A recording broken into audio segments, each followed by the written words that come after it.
Au moment de le petit frère, il a 3 de moyenne, il rigole.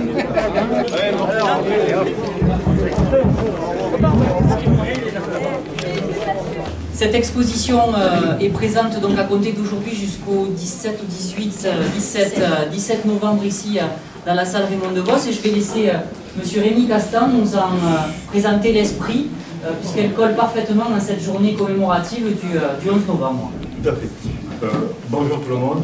Alors cette exposition a été faite par Pierre d'Antoine, qui est un ancien poilu, qui va devenir à partir des années 19-20 le caricaturiste de la Dépêche. C'est-à-dire qu'il va faire pendant toute la guerre de 14, il va faire la guerre de 14 dans les tranchées, et à partir de 19, à un moment où il n'y a pas d'image, il n'y a pas de photos dans les journaux, c'est lui qui va raconter toute la vie sociale de la région à travers la Dépêche. Et ces dessins vont être faits pour servir de couverture à la revue de poilus qui paraît tous les mois. Donc d'Antoine va utiliser deux aspects. C'est-à-dire d'un côté, il va utiliser l'humour, parce qu'il y a deux façons pour les poilus. Soit on pleure de ce qu'on a vécu, soit on essaie d'en sourire. Par exemple, quand il va parler du gazage, il va dire « avec ça, on n'aurait plus de problème aux Moselle ». Ou quand il parle des poux, il dit « chaque fois que j'en tue, il y en a 10 qui se précipitent à l'enterrement ». Vous voyez un peu l'esprit. Mais en même temps, si vous regardez bien le dessin, il y a le côté humoristique qui sert de couverture, il y a un témoignage. Vous allez voir qu'il y a des buts de corps de partout. Personne n'ose montrer les poilus comme ça, avec les fémurs qui dépassent, des corps. Il y a vraiment un témoignage humaniste. Alors, D'Antoine ne va pas vous parler des grandes batailles, c'est pas son truc. D'Antoine va vous parler de la peur de se battre, va vous parler des panquets, de tout ce qui les dérange, de la malbouffe, c'est-à-dire que c'est du quotidien, du côté humaniste.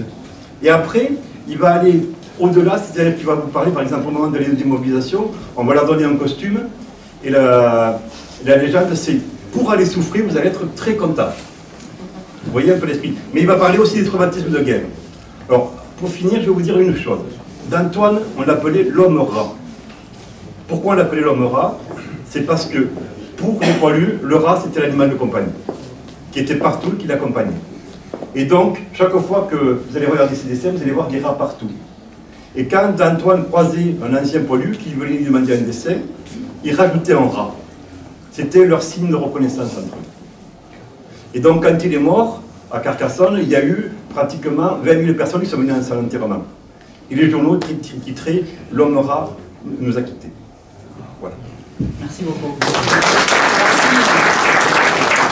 Merci à M. Castan qui est à l'origine de cette exposition et aux membres de la bibliothèque qui vous avaient accueilli lors du précédent salon du livre à Bessan. Et c'est comme ça, mais je vais vous relaisser la parole, et c'est comme ça que vous avez eu cette idée et que la ville a bien entendu accepté d'accueillir pendant quelques jours et aujourd'hui faire le vernissage à l'issue de la cérémonie commémorative.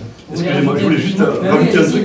Les gens qui veulent avoir une visite commentée, vendredi à 15 h, on fait une visite commentée avec les gens de la bibliothèque. Donc si vous voulez en profiter, que je vous montre les détails, que je vous explique pourquoi les poilus parlent occitan, pourquoi les officiers parlent que français, pourquoi toutes ces choses-là, je pourrais le faire vendredi avec grand plaisir. Merci, merci encore. Non, il n'y a pas de souci. La bibliothèque, depuis 2014, s'attache à célébrer chaque 1er novembre, chaque 11 novembre. Et donc, on a déjà fait par le passé des expositions, on a reçu un conférencier, on a eu plusieurs activités, plusieurs animations différentes. Aujourd'hui, cette exposition nous a beaucoup plu parce qu'elle est à la fois ludique et elle peut être abordée par tout le monde, historien ou pas historien. Elle apporte un regard différent sur la guerre. Quand nous avons proposé l'exposition à M. le maire, il a été d'accord immédiatement et voilà la réalisation. C'est moi qui vous remercie maintenant pour cette initiative et je vous invite ainsi que toute l'assistance de partager le verre de l'amitié. C'est à la fois l'apéritif de la cérémonie et le vernissage de l'exposition de M. Castan. Merci à vous tous.